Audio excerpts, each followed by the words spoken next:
final attempt to break the impasse in Brexit negotiations. British Prime Minister Boris Johnson will travel to Brussels this week for a face-to-face meeting with the European Commission President Ursula von der Leyen.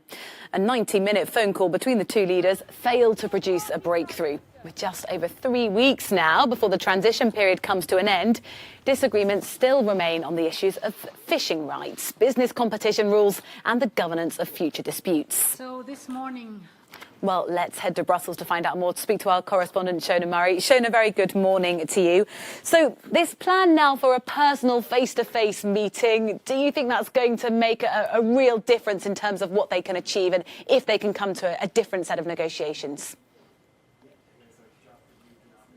Yeah, well, that is the hope, Rosie. I think there's a strong consensus that there's no substitute really for face-to-face meetings, that doing things on Zoom is only good for so much. And really that Boris Johnson has come to Brussels, I think, is a sign that for sure he wants a deal. That's certainly how people I've been speaking to in the European Commission see it. They see that that is him saying that he's motivated to securing a deal. So there's that at least. And then the fact that the two of them can actually sit down and go through some of the outstanding issues. And also, I suppose, for Boris Johnson to see how he can sell what he agrees politically, because I think that's the key issue here. And we've said for some time over the past 10 days, couple of weeks, that negotiators on both sides have really reached the limit of their mandate, and it's about a political intervention, particularly from Boris Johnson at this point.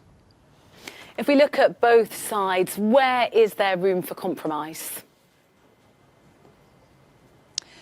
Well, that's down to the negotiators. I mean, I think what's important to note is that there's a strong consensus amongst everybody. One thing they do agree on is that these issues are not insurmountable, that they are recoverable. The thing about, for example, level playing field, ensuring that there's governance, that there's sanctions that apply if one side breaches the deal. There's concerns in the UK that that would breach UK sovereignty, and the whole point of Brexit was UK sovereignty. So they have to come up with a way to ensure that any side that deals with those sort of sanctions is an independent body, maybe not an EU body. So there are ways and means around getting to the line, but it's just very political, and the both sides are really trying to work on that.